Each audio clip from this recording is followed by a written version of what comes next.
This video is brought to you by the University Writing Center, a unit of the Department of Rhetoric and Writing at the University of Texas at Austin. You can contact us at uwc.utexas.edu.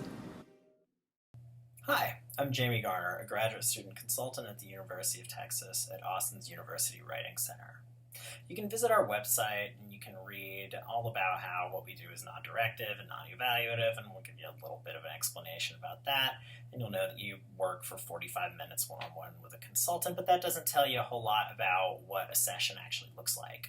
So we thought we would give you about a 10-minute or so snippet of what a consultation looks like, especially in this strange new world of Zoom and Google Meet and everything.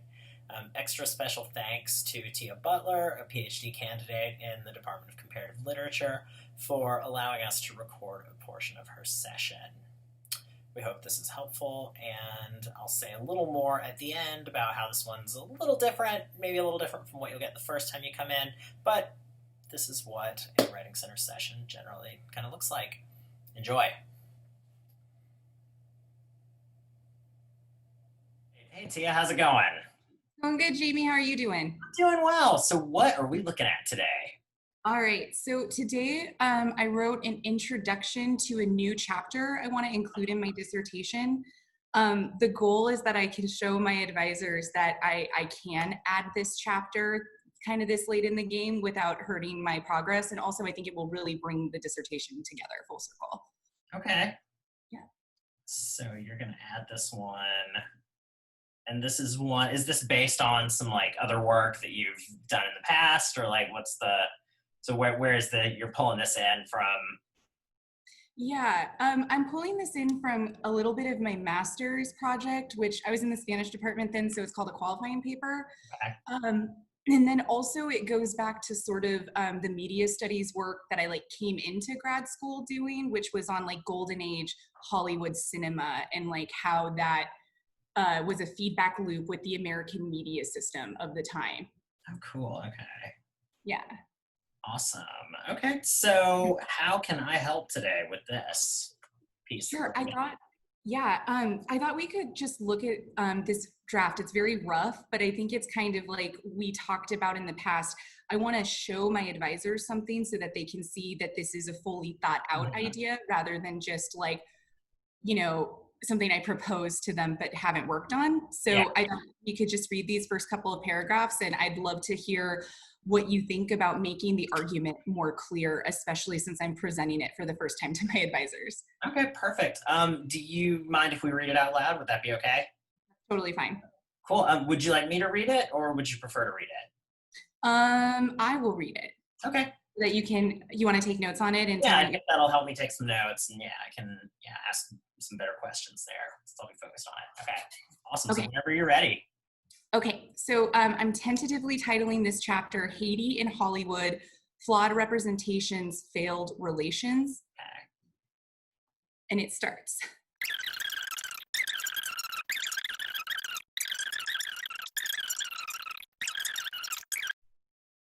Okay, cool. So well, real quick, first, the question I always like to ask, as you know, is, so what did you notice as you were reading it out loud? Was there anything that you were picking up on that you felt like didn't quite come through as you intended it to when you were writing, I suppose?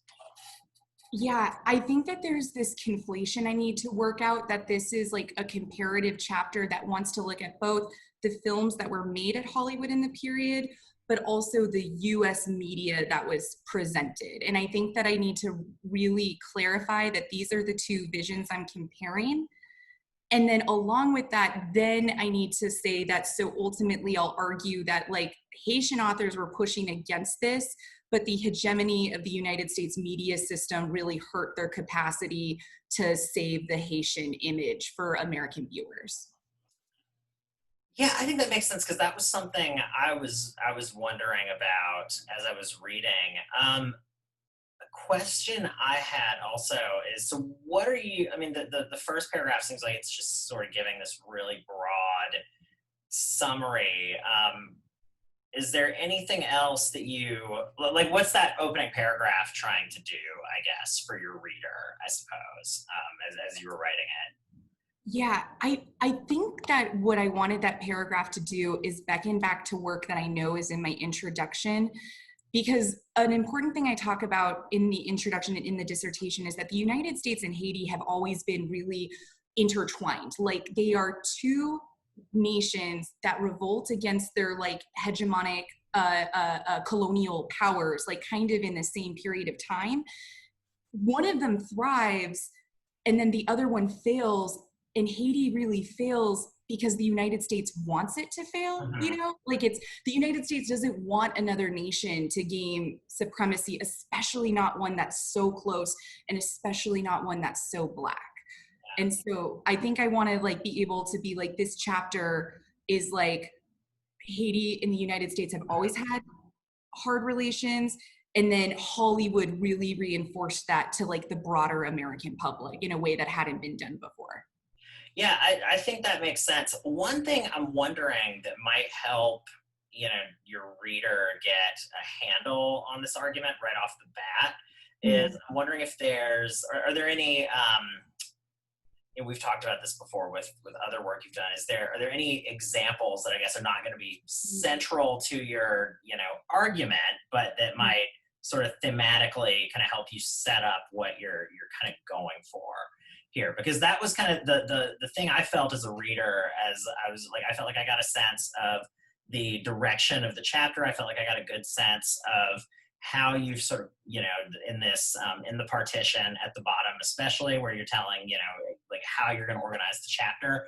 Mhm. But what I was wondering, as I was reading, I was wondering, is there some, you know, example that like some, clarifying example that you could maybe start with to, jump right, because you sort of, even if you're, looking back to the introduction of the dissertation, the chapter, when you're working on a dissertation, you still want it to kind of stand alone in Yeah. some ways, right?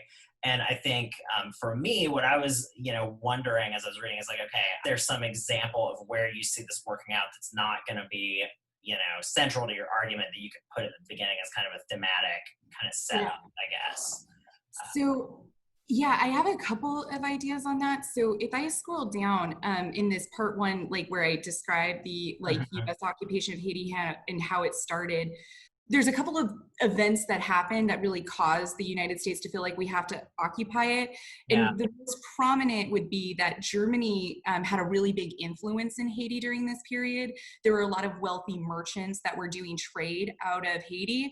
And those wealthy Germans were actually paying for like Haitian revolts against. wow. And so I talk about it Okay. earlier, but we could maybe move it up because it's a moment where the United States really becomes convinced that it would be super easy for Germany to annex Haiti and make a military base. And they're like, oh my God, Germany can't be there. Yeah, yeah. You know, it's kind of See, like, yeah, go on. no, go ahead. You go ahead. Well, it's kind of like the same logic that spurs like the occupation of Cuba or Puerto Rico with like Spain's influence in the region. It's Yeah. just like, oh my God, this is too close. We need complete control over Caribbean islands. Yeah, and I think something like that would do, you certainly don't have to, it's an option. I would play with it, a couple of different ways and see what you think, works better. But like that, that example that you're launching into after kind of the partition does sound like something that could make for a really interesting and kind of attention getting introduction that would set up some of the like thematic stakes for your reader, I think. Yeah. And that, but let's see here. And then would you mind scrolling back up? I wanted to take one more look at the partition there, especially. Let's see. So the only thing I notice as a reader is in that partition, I think I feel like I'm understanding your argument. I Mhm. do feel like there might be a little bit of repetition in those couple of sentences. Yeah, where, because it feels like you say what you're going to argue a couple of times, and then and that starts to get a little confusing as far as the order of how things are going to go in the chapter. Would it make sense? Like, I'm kind of taking this, like, both the repetitiveness of this section and also is there a world where like my introduction section to this chapter can be like, I start with the US occupation. It's like I just dive in. So in this year, the US under Woodrow Wilson decides to occupy Haiti for these reasons. American media markets like the New York Times start being like, America's going to be Haiti's big brother and save them from barbarism, and like huge headlines. And then you start to get like the Marines coming home, having like seen things that they can't explain.